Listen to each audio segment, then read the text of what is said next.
So far we've seen the elephants and temples in North Thailand and monkeys in the Angkor Wat in Cambodia. In this episode, we'll wrap up a Southeast Asia trip in Vietnam.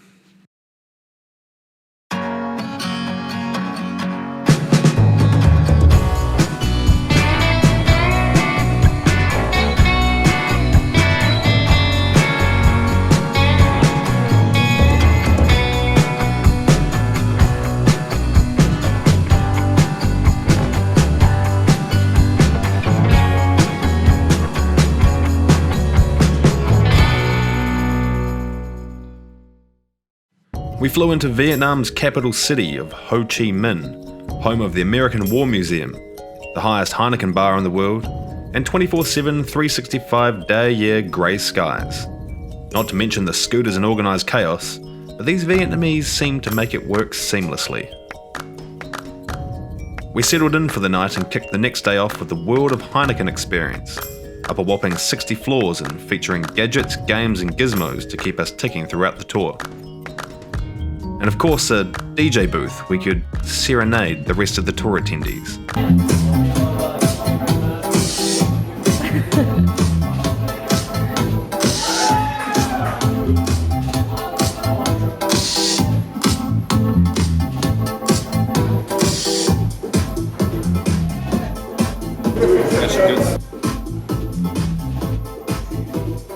I got my 18, we got me and the Chris is like we're doing this shit and don't just stop while I'm popping, hip hop and stopping.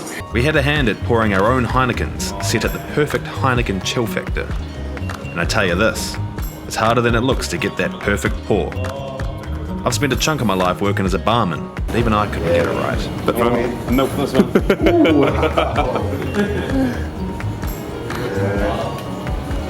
Very good. And enjoy your beer. It's not bad. Still tastes good. A few glasses down, a quick 101 on how to cheers in Vietnamese, and we started graduating. That's your goods. That's your goods. Your glasses and blue cheese together by Vietnam way. Mom! Hi, ba, Good asshole. We ended our tour with a personalised Heineken bottle with our name on it. Awesome. The next part of our trip took us to the War Museum. It was fascinating to say the least, but I don't have much to say about it besides this. The tanks were cool, the planes were cool, but there ain't nothing cool about what happened between the Americans and the Vietnamese.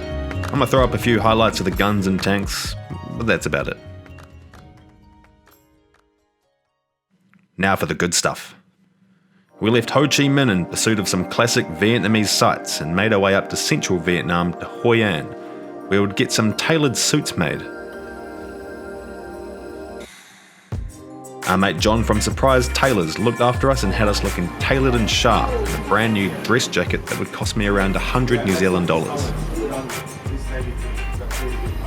I just bought a suit jacket for 68 USD. Which works out to be close to 100 New Zealand dollars, but it's completely tailor-made. They measure you up, they take all your sizes, they let you choose materials, inner linings, outer linings.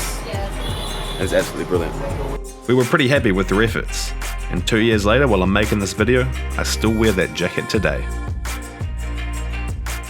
We set on for some sightseeing around the rest of Hoi An, checking out the markets and shops for souvenirs. Emma got scammed out of $50 for a set of chopsticks. You could say our bartering skills were basically non-existent.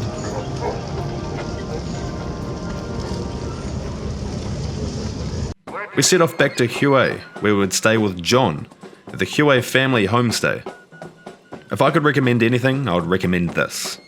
Befriend a local, because they'll show you the secret spots of the land, like the abandoned water park, our next destination. Smile, John. Hey, it's way out. Yeah, looking pretty. Yes. Right, we can see some hydro slides. Since closing its doors in 2006, just 2 years after its unveiling, the Ho Toi Tien water park has fallen into a state of disrepair, and the exact reasons for closure remain shrouded in mystery.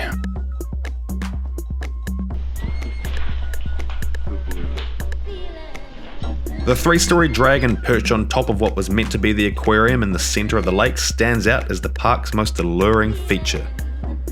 Like everything else in the park, it is completely coated in graffiti and mossy undergrowth, as it slowly decays and succumbs to the elements. A climb to the top of the dragon's mouth through the rusted stairwell will reward you with stunning views over the lake. Descending into the basement through smashed glass and puddles would reveal the empty tanks where sharks and other aquatic animals were once held.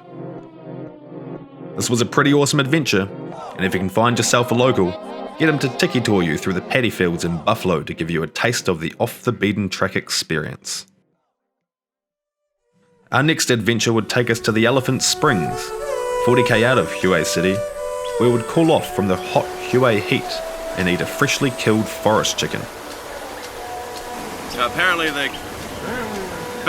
they killed this chicken literally like a couple of hours ago.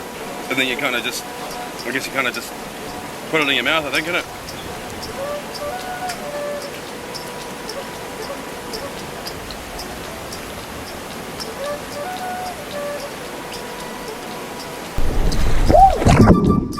Despite mostly unfavourable experiences from travellers, we really enjoyed ourselves here. Although a little rough and rugged, blue tarpaulins covering roofs and plenty of bamboo-framed huts in construction, the water was as clear as day and as refreshing as a cold can of the local Saigon brew. So what is it about travel? If there's one phrase I could use to sum it all up, it adds years to your life and life to your years.